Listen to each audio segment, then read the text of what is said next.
Trump's aluminum tariffs are backfiring spectacularly, and Canadian aluminum producers have discovered a devastating way to completely outmaneuver his trade war strategy. While the former president believed his punitive 25% tariffs would force Quebec's aluminum giants into submission, something entirely different has unfolded. They're now flooding European markets and demonstrating that economic bullying carries serious unintended consequences. The numbers paint a devastating picture for Trump's protectionist agenda. Quebec aluminum producers, representing approximately 90% of Canada's aluminum-making capacity, have dramatically restructured their export patterns as a direct response to these tariffs. The U.S. market, which commanded an overwhelming 95% of aluminum exports from Quebec in the first quarter, collapsed to just 78% in the second quarter. Meanwhile, Europe's share exploded from a negligible 0.2% to 18%, representing a staggering 9,000% increase in European market penetration. Trump's aluminum tariffs represent a fundamental misunderstanding of how modern trade works. We have trillions of dollars coming into our country. If we didn't have tariffs, we would be a very poor nation, and we would be taken advantage of by every other nation in the world, friend and foe. We're not going to let that happen. And we have a very, very big case in the Supreme Court. Our country has a chance to be unbelievably rich again, but it can also be unbelievably poor again. If we don't win that case, our country is going to suffer so greatly. This isn't merely a minor trade adjustment, it's a complete restructuring of North America's aluminum supply chains that took decades to build. Companies like Rio Tinto, Alcoa, and Aluminary Alouette, massive processing facilities that form the backbone of Quebec's aluminum industry, have been forced to completely reimagine their business strategies because of these reckless trade policies. The scale of this disruption becomes crystal clear when examining specific companies. Alcoa has diverted approximately 100,000 metric tons of aluminum shipments from Canada to destinations beyond the U.S., primarily Europe. That's enough aluminum to manufacture millions of vehicles and beverage cans that would have supported American manufacturing jobs and kept costs competitive. Even more striking is the transformation at Alouette, North America's largest aluminum smelter. This facility, which is 40% owned by Rio Tinto, shipped an incredible 57% of its production to Europe in the second quarter. Compare that to merely 4% in the first quarter. That's a 1,525% increase in European shipments from a single facility, demonstrating the speed and scale of this market realignment. Jean Simard, head of the Aluminum Association of Canada, captured the situation perfectly when addressing reporters in Montreal. It's an easy call. You ship anything you can to Europe. For Canadian producers, Europe has become a crucial buffer against what he described as the loss-making U.S. market. A damning indictment of how Trump's tariffs have made serving American customers economically unviable. The irony here is breathtaking. Trump implemented these tariffs claiming they would protect American national security and revitalize domestic aluminum production.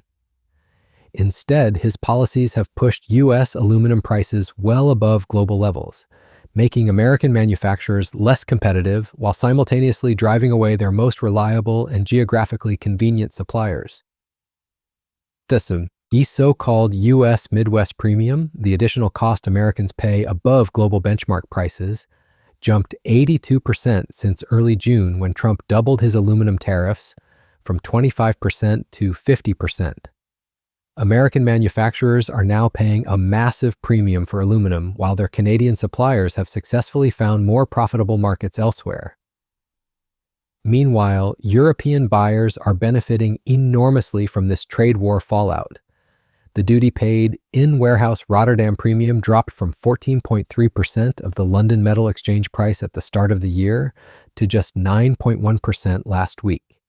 European manufacturers are securing cheaper aluminum specifically because Trump's tariffs have redirected Canadian supply to their markets, giving them a competitive advantage over American producers.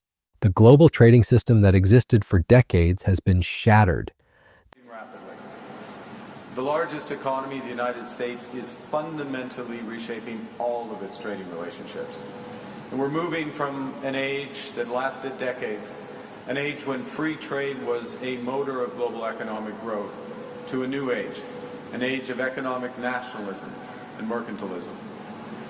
You know, the U.S. tariff rate is now the highest it has been since the Great Depression in the 1930s. And these tariffs are being applied to all countries on nearly all goods. And the changes in U.S. policy go beyond tariffs. Countries now must in effect buy access to the world's largest economy through investments, through unilateral trade liberalization, and policy changes in their home markets. And all the while, the transformation of global trade is occurring against a backdrop of wider economic disruptions, of geopolitical realignment, of AI and other technological transformations, and the necessity, the imperative of a shift to a greener economy. What's going on is not a transition, it's a rupture, and its effect will be profound. Workers displaced from their jobs. Supply chains that have existed. This represents a fundamental shift in global trade patterns with potentially permanent consequences. As S&P Global's non-ferrous metals analyst Jason Kaplan noted, the critical question is whether or not this is a paradigm shift in how the trade is going to flow, or just a short-term effect. The evidence increasingly suggests this could indeed be a permanent realignment. European markets have proven they can absorb significant volumes of Canadian aluminum, and Canadian producers have demonstrated they can successfully pivot away from their traditional American customers. Once these new trade relationships are established and supply chains reconfigured, they don't simply disappear when tariffs are eventually lifted. The transaction costs and relationship building required for international trade create natural momentum that extends far beyond temporary policy changes.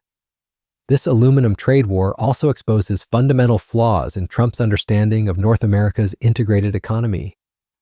Quebec's aluminum industry developed specifically to serve American markets due to geographic proximity and shared infrastructure. The province's sprawling processing plants were built with American customers in mind, taking advantage of abundant hydroelectric power and efficient transportation networks connecting both countries. But Trump's tariffs have made this natural economic relationship artificially expensive and unsustainable. Canadian aluminum that once flowed seamlessly across the border to support American manufacturing is now being shipped thousands of miles across the Atlantic Ocean. This isn't just inefficient, it's economically destructive for both countries and undermines decades of continental integration. The human cost of this trade disruption is already becoming painfully apparent. Quebec companies announced significant layoffs even before the tariffs took full effect. South Shore, a Quebec furniture maker, laid off 115 employees, citing the fact that 70% of its sales were to the U.S. and had plummeted due to Trump's tariff threats. Uniboard, a Laval-based wood products manufacturer, temporarily closed 5 production lines. ShearTex laid off 40% of its staff, specifically blaming impending tariff changes for affecting a company that does 85% of its sales in the United States. These aren't abstract economic statistics, they're real jobs lost and families affected because of misguided trade policies. And the irony is that American jobs are being lost too as manufacturers face higher input costs and reduced competitiveness in global markets. The aluminum industry is particularly vulnerable to these disruptions because it requires massive capital investments and long-term planning horizons. Aluminum smelters can't be quickly built or relocated based on changing trade policies. When Trump's tariffs force Canadian producers to develop new markets and invest in new relationships, those connections become permanent features of the global aluminum trade landscape. Trump's approach also ignores the reality that the United States produces very little primary aluminum compared to its consumption needs. According to the Aluminum Association of Canada, the U.S. produces at best 1 million tons of primary aluminum per year, but consumes 6 times that amount. This massive supply deficit means American manufacturers depend heavily on imports, particularly from Canada, their closest and most reliable partner. By making Canadian aluminum artificially expensive through tariffs, Trump's policies don't increase American production capacity. They simply force American manufacturers to pay more for the same metal or source it from less reliable suppliers further away.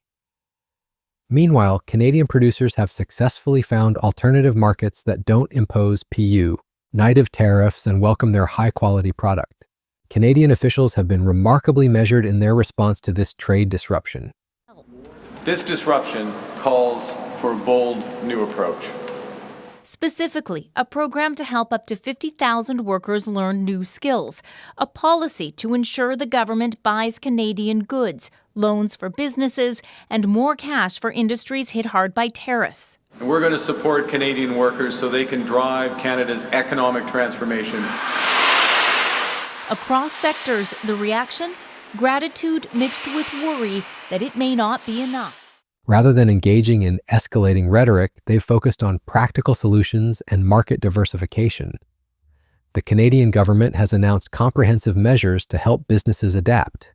To retrain and retain skills and production here in Canada. And thirdly, to make our businesses globally competitive. So businesses can use these funds to invest in the design of new products, to retool their plants to boost productivity, or to offset the costs of accessing new markets. And the fund will be open to all sectors, given the fact that the tariff impacts are wide-ranging across Canadian industries. La priorité sera accordée aux projets issus des secteurs les plus touchés par les tarifs, comme l'acier, l'aluminium, l'automobile et le bois d'œuvre. Les fonds de réponse stratégique travaillera en étroite collaboration avec nos nouvelles alliances sectorielles pour s'assurer que ces projets d'investissement ne soient pas freinés par les défis du marché du travail. Grâce à une meilleure corrélation entre les travailleurs et l'industrie, nous pourrons former efficacement et jumeler les travailleurs aux nouveaux emplois dans le secteur de demain. The third major thing we're announcing today is a comprehensive Buy Canadian policy. We are on a mission to build Canada strong through major infrastructure projects.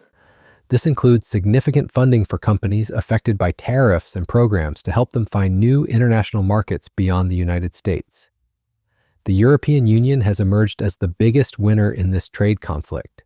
European manufacturers are now getting access to high-quality Canadian aluminum at lower prices, giving them a competitive advantage over their American counterparts. This represents a direct transfer of economic benefit from North America to Europe, facilitated entirely by Trump's misguided trade policies. European officials have been quick to capitalize on this unexpected opportunity.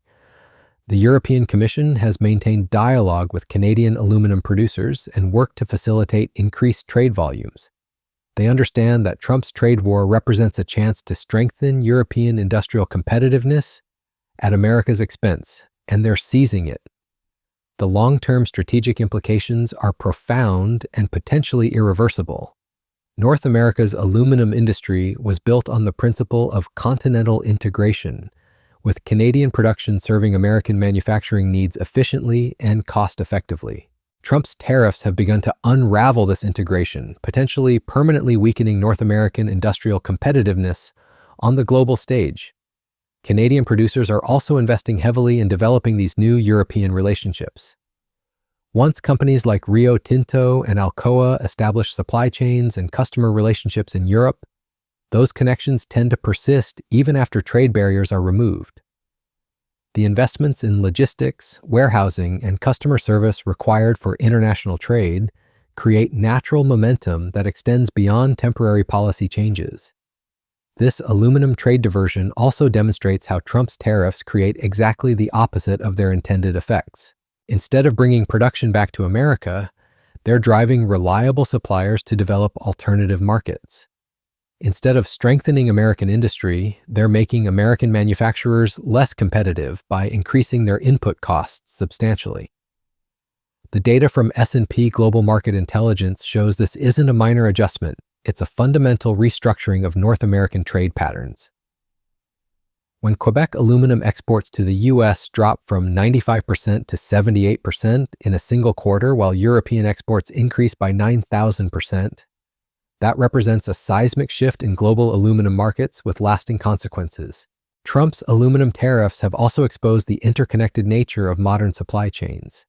Aluminum isn't just used for beverage cans, it's a critical input for automotive manufacturing, aerospace, construction, and defense industries. When tariffs disrupt aluminum supply chains, the effects ripple through the entire economy, affecting everything from car prices to infrastructure costs. American automakers, who rely heavily on Canadian aluminum for vehicle production, now face higher costs and supply chain uncertainty. The automotive manufacturing sector, which Trump often claimed to champion, is being directly harmed by his trade policies. Meanwhile, European automakers are benefiting from access to cheaper Canadian aluminum, improving their competitive position. The irony extends to Trump's claimed national security justification for these tariffs.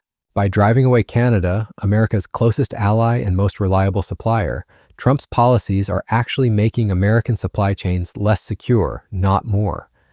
Canadian aluminum producers have proven they can quickly pivot to serve other markets, reducing American leverage in any future supply chain crisis.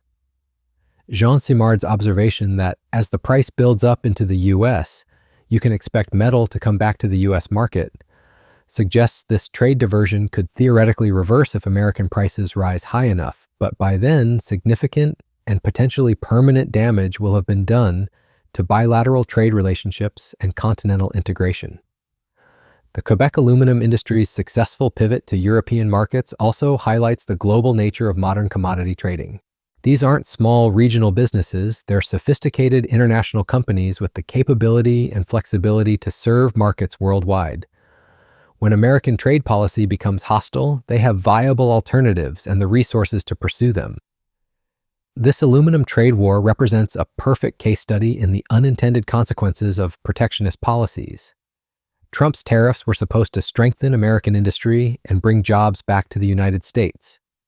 Instead, they've made American manufacturers less competitive, strengthened European industry, and demonstrated that Canada has viable alternatives to the American market. The long-term damage to U.S.-Canada trade relationships could persist long after these tariffs are eventually lifted. Trust and reliability are crucial components of international trade, and Trump's willingness to impose sudden, punitive tariffs on America's closest ally has shaken confidence in the United States as a stable and predictable trading partner. As this aluminum trade diversion continues and solidifies, the question becomes whether Trump's approach represents a temporary disruption or a permanent shift in global trade patterns. The evidence strongly suggests Canadian producers are building lasting relationships in European markets that could reduce North American aluminum integration for years or even decades to come. Trump's aluminum tariffs have backfired spectacularly, creating exactly the opposite of their intended effects while strengthening competitors and weakening American industry.